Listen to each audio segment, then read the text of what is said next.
오늘 로마서 말씀인데요. 로마서 주의 묵상을 제가 펴고, 제가 이제 이게 8번째 제 책인데, 계속해서 읽는 책은 또 이거밖에 없어요. 읽을 때마다 우리 영혼이, 제 영혼이 소생이 되고, 은혜를 많이 받아서 제가 지난 6월달부터 기회 되는 대로 강단에 서게 되면 로마서를 한 장씩 요약해서 강해로 설교하고 있습니다. 그래서 오늘이 이제 4장인데 오늘 설교를 들으시고 집에 돌아가셔서 4장을 읽어보시면 우리가 은혜로 받은 믿음이 얼마나 놀라운 것인가를 알게 되고, 세상에서 오늘 제목이 그거잖아요. 모순의 현실. 우리가 살아가는 세상은 믿음과 현실이 맞지가 전혀 않습니다. 모순의 현실 속에서도 어떤 믿음으로 우리가 넉넉히 승리하는가, 그것도 보게 될 겁니다.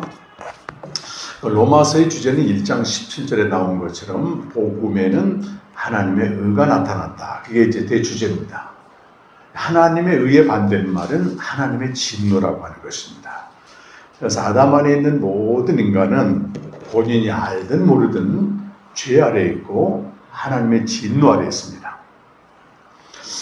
물론 우리 겉으로 볼 때 아주 파렴치하게 죄를 많이 짓는 비도덕적 인간은 금방 깨달을 수 있어요. 저 사람 죄인이구나. 근데 율법의 행위를 지켜서 스스로 도덕적 인간으로 자처하는 사람들은 내가 죄인인 걸 잘 모릅니다. 근데 우리가 성경에서 말하는 죄는 저질러진 죄들 있잖아요. 눈에 보이는 파렴치한 죄들인가 하면 죄의 세력, 죄의 힘이 존재합니다. 이 죄의 세력의 특징이 뭐냐면 뭔가 선한 일을 하는 사람들을 낚아채가지고 자기가 옳다, 자기를 주장하게 만드는 그 무서운 힘입니다.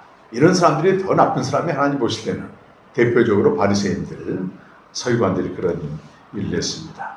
자기는 저렇게 파렴치한 죄를 안 지으니까 그런 사람들을 판단하고 어느 순간 하나님 자리에 올라있다고 하는 것입니다.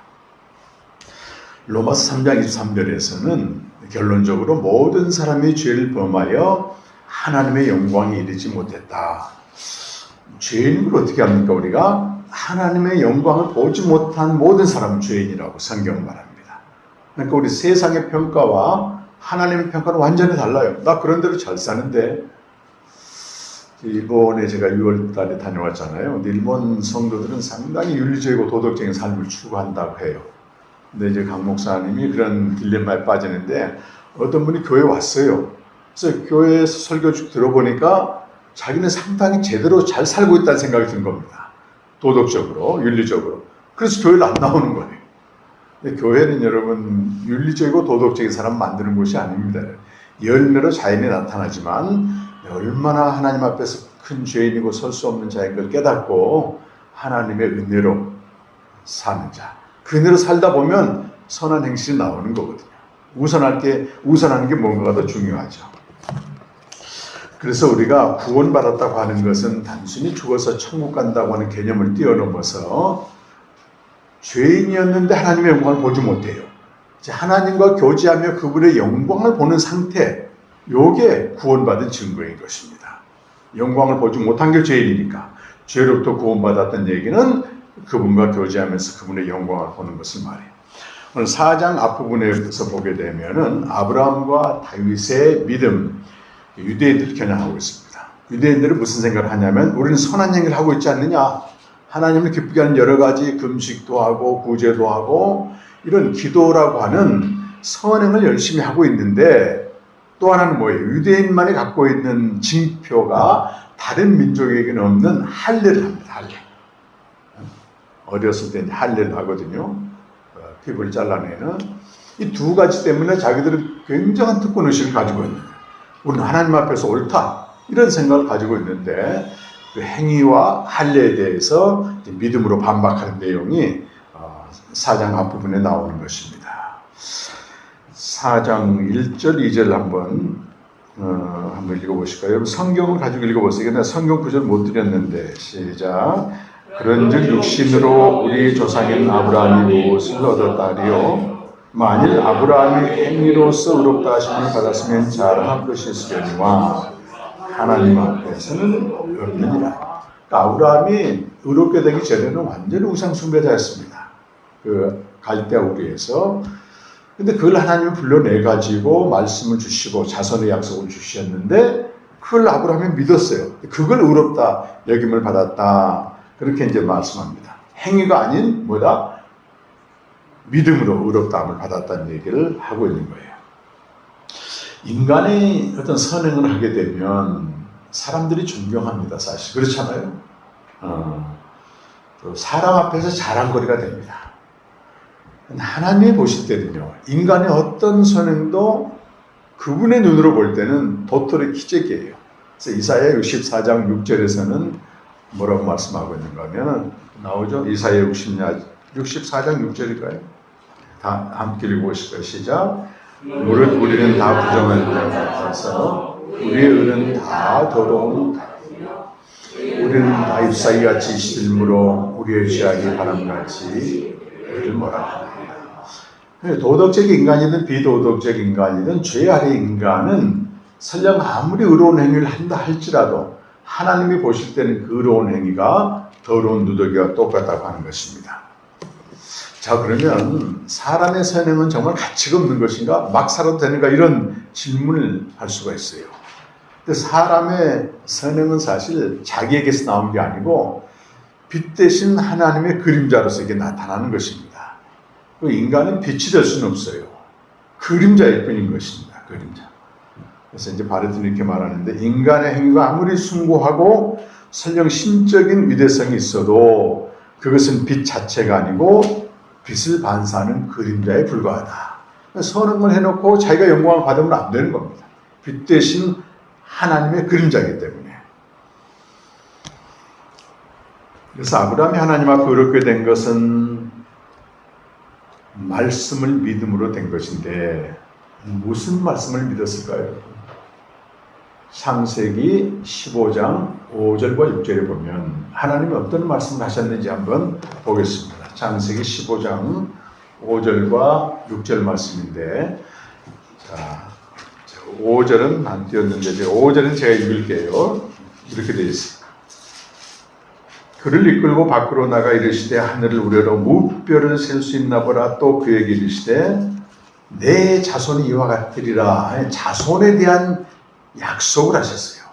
그런데 아브라함이 여호와를 믿었다. 그 말은 그 말씀을 믿었다는 것입니다. 막연하게 믿는 게 아니고 자손의 약속을 믿음으로 하나님 앞에서 의롭게 되었다. 그렇게 말해요. 이 자손은 누구냐면은 역사적으로는 이삭이지만은 구속사적으로는 하나님의 아들 예수 그리스도를 말합니다. 갈라디아 3장 6절에서는 자손들 여럿을 가리켜 말씀하지 아니하고 한 사람을 가리켜 자손이라고 말씀하셨는데 그 자손은 곧 예수 그리스도다. 그 말이에요. 우리가 다 믿는 자잖아요.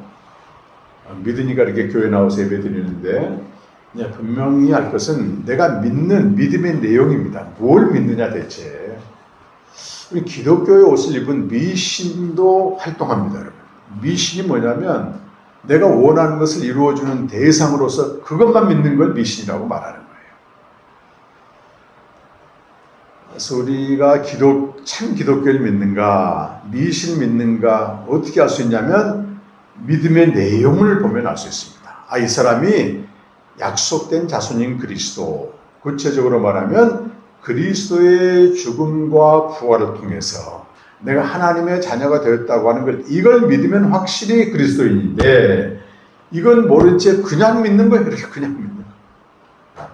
뭘 믿느냐? 예수 믿습니다. 예수 믿는데 대체 뭘 믿느냐? 아, 그분은 우리의 그 소원을 다 이루어주신 분이다. 이러면 미신이 되는 거고. 그렇잖아요. 그분은 나를 위해서 죽으시고 3일 만에 부활하셔서 새 생명을 주신 분이야. 하나님의 자녀가 됐지. 이렇게 믿으면 진짜 이제 믿는 자가 되는 것입니다.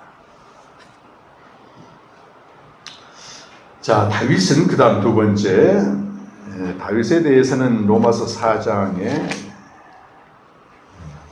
보세요 여러분. 4장 아브라함이 앞에 나오고 다윗은 4장 6절, 7절, 8절 말씀인데요. 한번 읽으시겠습니다. 시작.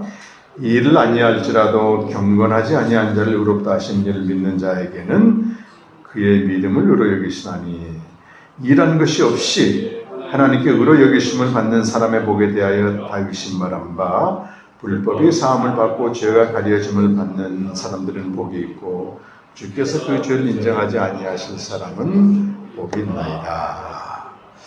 복이 있다가 3번 나오는데 누가 복이 있는가? 이라는 것은 행위를 말합니다. 행위가 아니고 하나님께 의롭다 하심을 얻은 자가 복이 있다. 근데 어떻게 의롭게 얻었어요? 불법이 용서를 받고 죄가 가려짐을 받았다. 그 사람의 복이 있고 또 그 죄를 하나님이 인정하지 않는 사람들, 그런 사람들이 복되다 3번 나오고 있어요. 이 말씀은 시편 32편 3절에서 5절까지 말씀을 인용한 것입니다. 자, 한번 읽어보세요. 시편 30편 3절에서 5절입니다. 시작. 내가 입을 열지 아니할 때에는 종일 신음함으로 내 뼈가 쇠하였도다. 주의 손이 나의 눈치하러 누르시니 내 신에게 빠져서 여름 가물의 마름같이 되었나이다. 5절. 내가 이르길 내 허물을 여호와께 자복하라 하고 주께 내 죄를 아뢰고 내 죄를 숨기지 아니하였더니 곧 주께서 내 죄악을 사하셨다. 그러니까 다윗은 신실하신 하나님의 사람이었는데 어떤 엄청나게 큰 죄를 지었던 것 같아요. 어쨌든 주석가들은 저 시가 아마 다윗이 밧세바를 범하고 지은 시가 아닌가 그런 생각을 했어요. 다윗도 그 믿음이 대단한 사람이잖아요. 죄를 지었는데 이 죄를 자기가 스스로 없애보려고 그렇게 노력을 한 겁니다. 근데 불가능한 걸 알게 된 거예요. 스스로 죄 문제를 해결하려고 한 것입니다. 근데 그렇게 되면 될수록 더 죄의 세력에 사로잡히게 되는데 5절 말씀에 뭘 깨달았습니까? 내 허물을 여호와께 자복하리라 하고 그 죄를 하나님께 토설을 했다는 겁니다. 그랬더니 주께서 죄를 완전히 용서해 주었다. 사람 그 앞에 이제 32장 1절에는 마음에 간사함이 없다는 자가 복이 있다고 말하는데요. 스스로 속임당하는 게 뭐냐면 물론 우리가 죄를 짓습니다, 여러분. 허물도 생깁니다. 그런데 이 죄책감 때문에 괴로워하잖아요. 근데 이걸 하나님 앞에서 해결하려고 하지 않고 자기가 어떻게 해보려고 하는 사람들은 가면 갈수록 짓눌림을 당한다는 것입니다. 사람이 최후로 자기 목숨을 버리는 것은 자기 자신 용납하지 못하기 때문에 그렇습니다. 자기 자신 용납하지 못하기 때문에. 우리나라 자살률이 굉장히 높잖아요. 근데 이런 사람들의 특징은 자기를 받아들이지 못하는 거예요. 그래서 스스로 이제 목숨을 끊는 건데 다윗도 그런 상태까지 이르렀는데 스스로 죄 문제를 해결하려고 하는 것. 하나님 앞에 자기 죄를 토설하고 내가 죽기에만 합당한 자입니다. 죽으려고 하지 않고 자기의 몸과 생명력으로 살고자 하는 자는 틀림없이 스스로 기만에 빠진다는 것이 마음의 간사함, 마음의 속임수에 빠진다고 하는 것입니다. 그런데 죄를 자백하는 순간 하나님의 용서가 주어지게 되고 내 죄가 사여졌느니라. 그게 복된 자라고 하는 것입니다. 내 죄가 사여졌느니라. 파우스트라고 하는 괴테의 소설 보게 되면은 그 그레텐이라고 하는 정말 아름다운 여인이 있었어요. 근데 파우스트가 뭐라고 표현하면 신이 실투할 정도로 아름다운 여인이에요.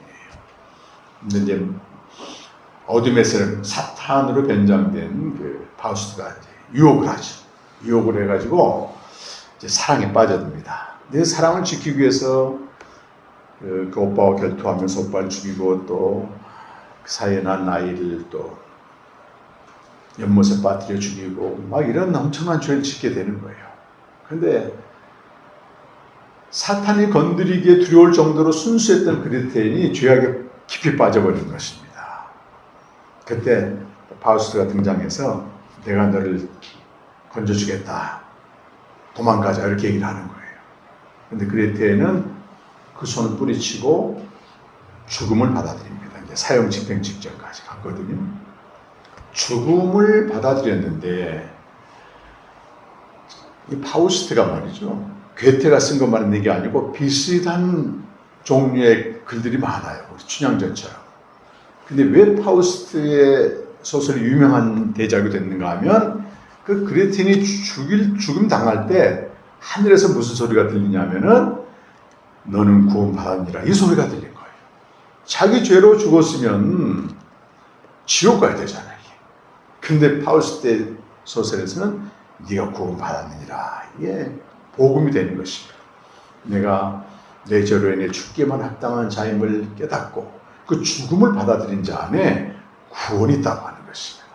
그래서 이것을 기억해보리는 우리의 구원은 자기 자신에 대해서 무한한 자기 체념이 이르는 그 자리에 갔을 때 참신앙에 이른다. 절망한다고 하는 것입니다.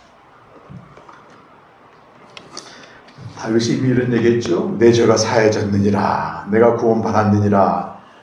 스스로 죄 문제를 해결하는 게 아니고 그 죄를 토설했을 때 하나님이 용납해준 그 자가 단순히 구원받았다고 말하지 않고 복되다 말하는 것입니다. 우리가 그런 존재들이에요. 이어지는 9절과 12절에서는 믿음과 할례의 관계를 말하는데 자, 아브라함이 이스라엘의 조상인데 나중에 유대인들이 어떤 생각을 하냐면 자기들이 할례 받은 사람들이잖아요. 아브라함은 할례 받은 자의 조상이다 이렇게 비약을 시킵니다. 그런데 아브라함이 믿음으로 의롭게 된 것은 믿음을 가진 때는 할례와 아무 상관이 없을 때예요. 먼저 믿음으로 의롭게 되고 그 뒤로 한 24년쯤 후에 그 믿음의 표지로 할례를 준 거거든요. 그러니까 무할례자가 되었을 때 믿음으로 구원받은 거기 때문에 아브라함은 할례자의 조상뿐만 아니고 무할례자인 당시의 이방인들의 조상도 된다. 그 논증을 하고 있는 것입니다. 할례는 믿음으로 의롭게 된 사실을 인친 외적인 표지입니다. 그래서 할례가 먼저가 아니고 믿음이 먼저예요. 할례는 믿음보다 우선한다는 유대인의 주장을 이제 반박하는 것이죠. 그래서 우리도 그 믿음으로 의롭게 된 신앙을 참 신앙을 가진 사람들이 그 신앙을 표현하는 여러 가지 외적인 표지들이 있어요. 예를 들어서 여러분 주일 성수를 한달지 또 교회 어떤 직분을 맡는달지 또 봉사를 한달지 반주를 한달지 이것은 겉에 보여지는 믿음의 표지 유대인에게는 할례와 같은 것입니다. 아, 저 사람 가만 보니까 예수 믿는 사람이구나 그런 표지들이 있는데 이 할례라고 하는 표지보다 더 중요한 게 뭐냐면 나는 정말 복음을 통해서 생명을 얻고 주님과 교제하고 있는지 믿음의 내용이 더 중요한 거예요 사실. 우리가 이런 부분에 대해서 소홀히 하기 때문에 교회에서는 믿음의 내용을 자꾸 가르쳐야 되는 것입니다. 우리가 받은 구원은 예수 그리스도의 죽음과 부활을 통해서 얻은 생명 얻은 자로서 복음으로 생명을 누리는 이 각자가 되었을 때 그 사람이 어떤 직분을 가지고 있다거나 봉사를 한다거나 이렇게 외적인 활동을 하는 게 의미가 있는 거예요. 그런데 그 의미 없으면 아이들 말로 안고 없는 찐빵이랑 똑같죠. 표지만 있다고 되는 게 아닙니다. 물론 표지도 이제 중요하지만 먼저는 복음을 믿음으로 창세전 약속된 생명을 얻고 그 생명을 누리고 그들에게 외적 표지는 의미가 있는 것입니다. 주님과 매일 교제해야 된다고 하는 것이죠. 그 뒤에는 약속과 율법의 관계를 말하고 있는데 율법도 마찬가지입니다, 여러분. 아브라함이 믿음으로 의롭게 되고 한 최소한 450년 후에 율법이 주어졌거든요. 율법을 지켜서 우리가 의롭게 된다 이게 아니고 약속은 믿음으로 의롭게 된다는 얘기를 하고 있습니다. 오늘 이제 가장 중요한 말씀인 4장 16절부터 25절까지 좀 보겠는데요.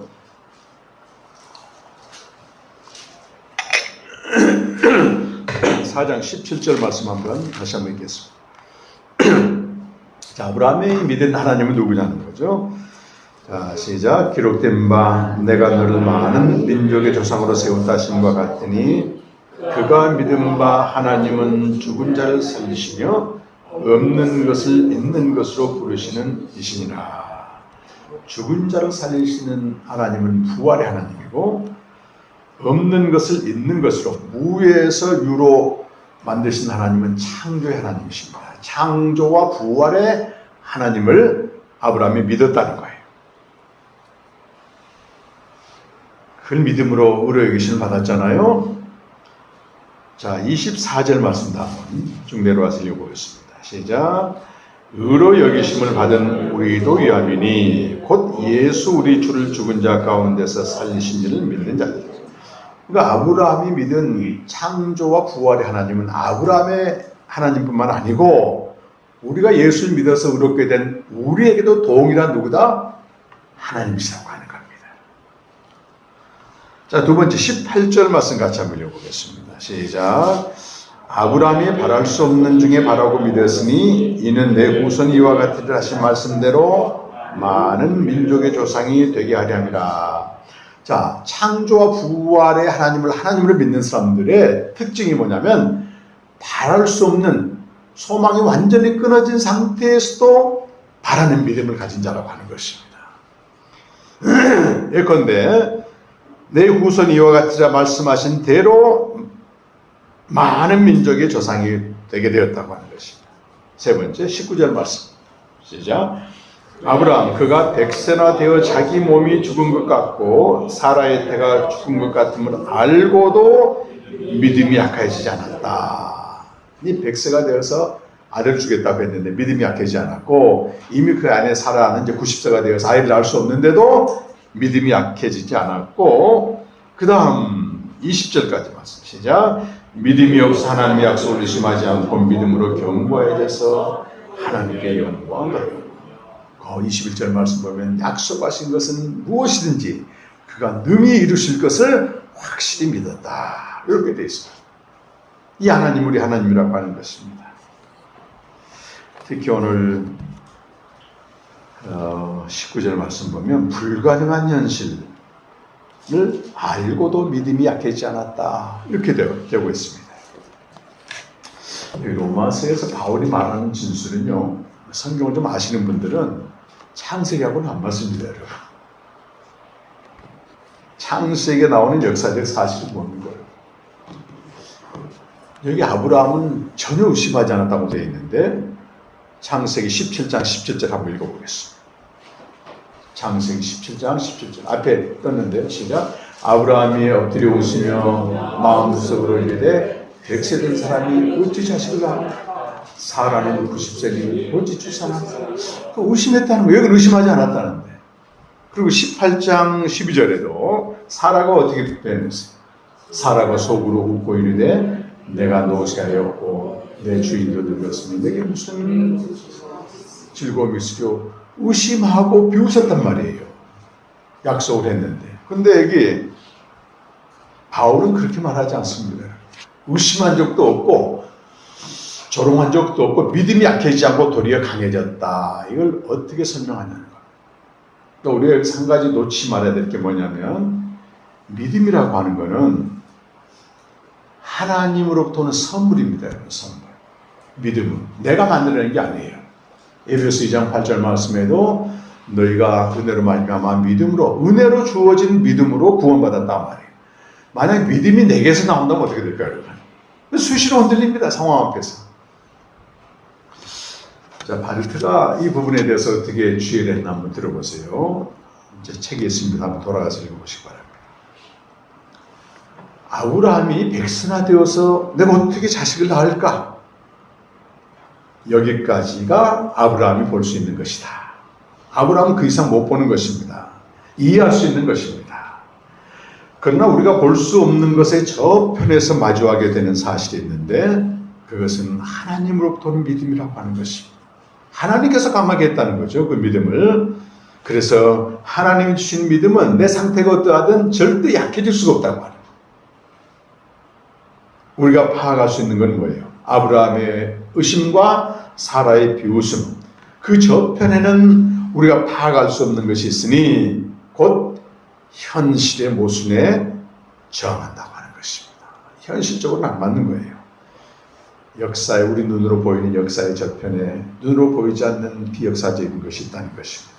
그것은 그가 존재하지 않는 것, 존재할 수도 없는 것을 열린 눈과 귀로 보는 것을 말하는데 여기서 중요한 것은 아브라함의 믿음은 그가 만들어낸 게 아니고 하나님 편에서 주어진 선물이라고 하는 것입니다. 이걸 신약시대 이 눈으로 볼 수 있어야 돼. 이걸 이미 성취됐기 때문에. 그래서 바울이 제시하는 아브라함의 믿음은 백성화되어서 아이를 낳을 수 없다고 하는 지상적인 현실을 알고도 인식하고도 그것을 초월한 믿음이라고 하는 거예요. 우리가 이걸 직접 봐야 돼요. 우리 현실이 우리 이성의 한계로 지금 이거구나. 근데 그 넘어 초월하는 세계가 있다고 하는 것입니다. 우리가 파악할 수 없는 것에 저편에 계신, 없는 것을 있는 것으로 부르시는 창조의 하나님, 이미 죽은 자까지도 살리시는 부활의 하나님을 믿는 그 초월의 믿음이라고 하는 것입니다. 불투만은 이런 말을 했습니다. 우리가 만약 약속을 신뢰한다면 약속을 신뢰하는 믿음이란 가능성을 기대할 수 있는 희망, 우리가 어느 정도는 가능성을 기대하는 희망인데 그 희망마저도 초월하는 믿음입니다. 이렇게 초월하는. 이것은 뭐 미래 도피에서 자기를 내에 던지는 모험도 아니고 환상적으로 기적이 일어나는 그런 불합리한 것도 아니고 분명한 게는 믿음의 내용이 약속이라고 하는 것입니다. 하나님 말씀이라고 하는 것입니다. 하나님의 말씀이 그렇다고 하면은 내가 당장 눈으로 볼 때 불가능하게 보이지만은 그게 이루어진다고 하는 거예요. 믿음은 그래서 공연한 게 아니에요. 내가 믿고 싶은 걸 믿는 것도 아닙니다. 하나님의 약속을 믿는 것이요.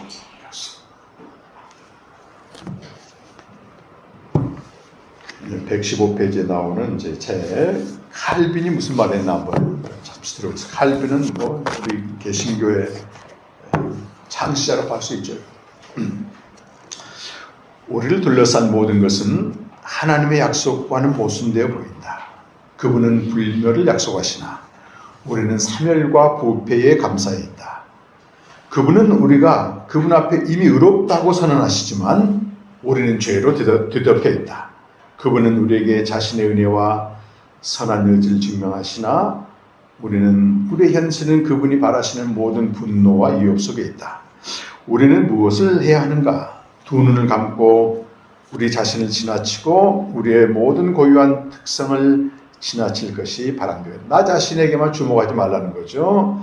이는 그 무엇도 우리가 하나님의 진리를 믿는 것을 방해하거나 지체하지 못하게 합니다. 하나님 우리에게 약속한 건 너무도 분명하고 불멸의 것이고 의롭다 하시고 우리를 사랑하신다고 하는 것인데 실제 우리가 느끼는 건 뭐예요? 우리는 필멸하는 존재고 모든 게 사라져가고 제가 좀 건강 문제도 그렇습니다. 나이가 드니까 많은 걸 포기해야 돼요. 새벽 4시면 불사조처럼 일어나는데 요즘 불가능합니다. 전에는 5시간, 6시간 잤으면 충분했는데 요즘은 거의 불가능해졌어요.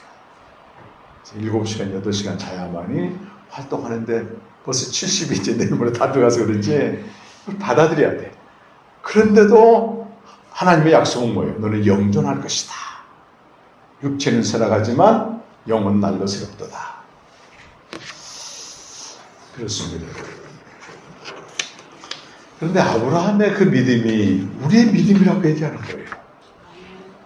오늘 그 얘기를 하는 거잖아요. 로마서 4장에 약속하신 것을 능히 이루실 줄 확신하였어. 그러므로 그것이 그에게 의로 여겨졌다면 우리에게도 동일하게 의로 여겨지면 받는다.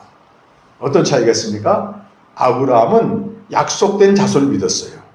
근데 우리 믿음은 뭐예요? 약속된 자손이 그대로 오셨고 죽으시고 부활하셔서 우리 실제로 하나님의 자녀가 되겠다고 하는 아브라함과는 비교가 안 될 정도로 그 뭐예요? 믿음의 내용은 그렇다고 하는 것입니다. 믿음의 질은 똑같습니다. 내용은 훨씬 풍성합니다. 그래서 우리가 믿는 믿음은 25절 말씀 보니까 이 믿음이에요. 시작. 예수는 우리가 범죄한 것 때문에 내 주이 되고 또한 의롭다 하시게 하여 살아나셨느니라. 그리스도인의 믿음은 그리스도의 죽음과 부활을 믿는 믿음이에요. 좀 더 구체적으로 말하자면 하나님의 진노 아래 있고 죄 아래 있고 모든 고통의 원인이 되는 이 옛사람이 예수와 함께 십자가에 못 박겠다고 하는 것을 믿는 것입니다. 상태적으로 남아있지만 우리 거기서 벗어났어 이미. 그런데 그의 부활을 믿는다고 하는 것은 약속된 새 생명, 하나님의 자녀가 되었다고 하는 전혀 다른 존재로 사는 것입니다. 사람이 죽을 병에 걸렸다 산다면요, 굉장한 생명에 대한 애착과 감격이 있습니다. 근데 만약에 복음을 모른다면 이 사람은 옛 생명에서 다시 옛 생명으로 사는 거예요. 전혀 의미가 없는 것입니다. 그 옛 사람이 그리스도와 함께 죽었고 이제 전혀 다른 생명, 영존하는 새 생명을 얻었다고 하는 것입니다.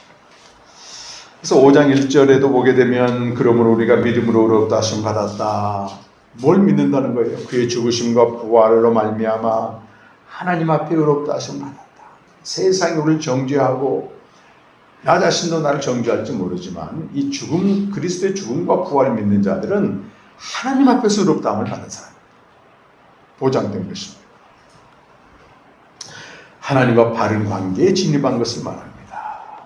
바른 관계에 진입한 자는 이제는 매일 생명의 계절을 통해서 바른 관계 안에 거해야 되는 것입니다. 육신의 생명도 마찬가지예요. 우리가 현호가 태어나서 우리 신영교회 굉장히 기쁨이 있잖아요. 태어났어요. 태어났는데 가만 방치하면 어떻게 되겠어요? 끔찍한 거죠. 늘 엄마 아빠와 관계하며 살듯이 우리 하나님으로부터 태어났다면 매일 하나님과 관계하며 사는 것입니다. 기독교 신앙은 단순히 어떤 행위를 하는 게 아니고 매일 하나님과 교제하고 관계하는 것이라고 하는 것입니다. 자, 이미 우리는 이렇게 하나님의 자녀가 되었는데 이것을 성취된 약속이라고 말하고 구원받음이죠. 근데 우리도 남아있는 게 있어요. 바랄 수 없는 중에 바라야 되는 게 있습니다. 그게 바로 예수님이 재림하실 때 완성되는 종말의 구원을 말합니다. 이미와 아지 사이에 중간에 있습니다. 이렇게 성취된 구원과 다시 오실 주님 앞에 서는 종말의 구원 사이에 요구되는 게 뭐겠어요? 오늘 아브라함이 가졌던 그 믿음이에요. 바랄 수 없는 중에 바라고 현실의 모습은 알고도 믿음이 약해지지 않는 것, 하나님을 도는 믿음인 것입니다. 이 믿음은 하나님을 하나님 되심으로 하나님이 창조주요 부활케 하시는 전능자고 그분이 홀로 역사하신다고 나오는, 내가 어떠하든 그분은 홀로 역사하신다고 하는, 거기서 나오는 믿음입니다. 제가 사무엘상 5장을 제가 어젠가 읽으면서요, 이스라엘과 블레셋이 전쟁이 일어났는데 1차 전에서 이스라엘이 4,000명이 죽었다. 그러니까 이스라엘 장로들이 모여가지고 우리가 진 원인을 분석을 했는데 그 원인을 어떻게 이들이 결론을 내렸냐면 언약궤가 없어서 졌다, 이렇게 결론 내린 거예요. 실제 언약궤가 있을 때는요, 요단강공도 다 건넜습니다. 불가능한 게 없었어요. 그래서 언약궤를 가져오자 해가지고 그 실로에 있는 언약궤를 에베네셀까지 한 35km인가 가져왔어요. 그러니까 이스라엘이 야, 이제는 승리는 따놓은 당상이다 그러면서 막 기뻐서 외치고 있고, 저 블레셋 사람들은 그 소식을 듣고 두려움과 공포, 와, 언약궤가 가는 곳마다 이게 우리 졌다 그러면서 갑절로 무장을 했어요. 어떻게 됐을까요, 여러분? 언약궤를 가진 이스라엘이 이겼을까요? 1차전보다 완전히 진멸했습니다. 3만 명인가 죽고 언약궤도 뺏겨버렸어. 그게 사무엘상 4장에 나온 이야기인데, 이 블레셋 사람들이 전쟁에서 이기게 되면 가장 중요한 전리품을 자기 신에 갖다 바치는 거거든요. 언약궤를 뺏어가지고 자기들 신인 다곤 신전에 딱 갖다 바쳤다고 이걸. 이스라엘은 패배했고 무슨 일이 일어났습니까? 언약궤가 있는 그곳에 다곤 신전들이 다 무너진, 다곤 신상들이. 그리고 그 도시에 재앙이 막 일어납니다. 아, 큰일 났구나 하면서 이 언약궤를 다시 이스라엘로 돌려보낸다고. 아, 제가 어제 이걸 읽으면서 야, 하나님은 누구의 도움을 받지 않고도 혼자 일하시는구나. 언약궤가 말씀을 뼈상하거든요. 일단 말씀을 뿌려놓게 되면 밤낮 자고 깨는 중에 말씀이 일하십니다. 그래서 여러분 신약교회 와서 듣는 말씀은 복음의 말씀인데 한마디를 깨달아도 돼요, 여러분. 그 말씀이 내 속에 뿌려지게 되면 밤낮 자고 깨고 하는 중에 그 말씀이 열매를 맺게 하는 것입니다.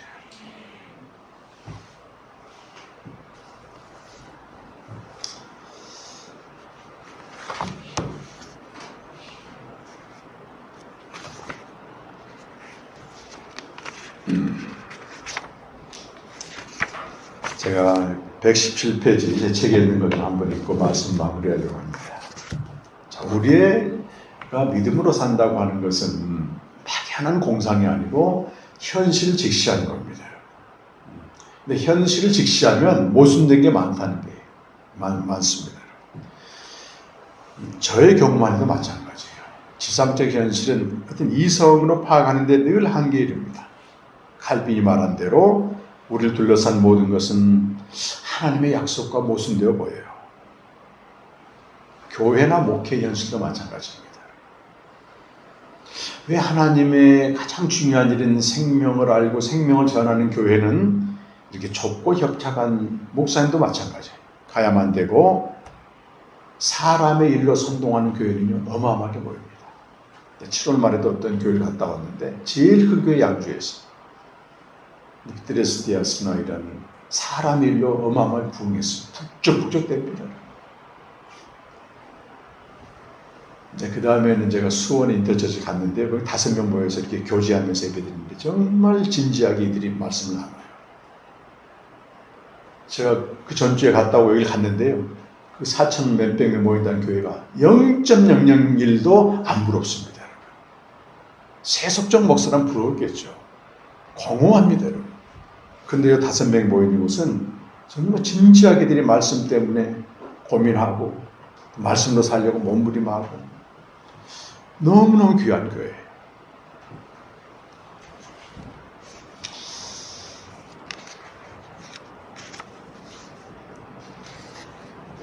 루터가 이런 말을 했습니다.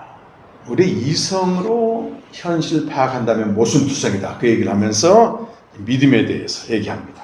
믿음이란 우리 이성이 도저히 이해할 수 없는 신성의 창조자라고까지 얘기합니다. 하나님의 말씀, 하나님의 약속에 대해서 만약 이성이 나서서 대답한다면 이런다는 거예요. 그건 하나같이 말도 안 되는 거짓말이고 바보 같고 나약하고 얼토당토하는 것이다. 오히려 썸뜩하고 이단 종파 같고 악마적인 것 투성이다. 하나님이 말씀하신다는 게 다 그런 거 아니야? 우리 이성이 그렇게 이제 하나님 말씀에 대해서 공격하는 것입니다. 그런데 이렇게 말합니다. 루터는 그럴 만도 하다. 예컨대 하나님께서 아브라함에게 말씀하신 것을 보라. 이성의 눈으로 보면 그보다 우스꽝스럽고 멍청하고 불가능한 것이 어디 있겠는가? 그렇잖아요, 여러분. 백세가 됐는데 아들을 준다는 말 한마디. 그러나 믿음은 재치 있게 그런 이성의 목을 잡아 비틀고 온 세상과 거기 사는 모든 피조물이 달려들어도 얻지 못했던 이성의 목을 졸라 죽인다. 어떻게? 하나님의 말씀을 의지하면서 하나님의 말씀만이 참되고 진실한 것을 믿으면서 그 말씀을 믿는 것이 바보 같고 불가능한 것처럼 들릴지라도 말이다. 그렇게 얘기합니다. 그러므로 아브라함은 자신의 이성을 붙잡아 포로로 만들었다. 이로써 우리 주 하나님께 가장 만족스러운 믿음으로 예배를 드린다. 좁은 길은요, 이성의 눈으로 보면 이해가 안 됩니다. 내가 여기 왜 와 있는가? 으쌰으쌰한데 좀 넓고 큰 길로 가서 좀 소란스럽게 드리면 이게 뭔가 시원하잖아요, 여러분.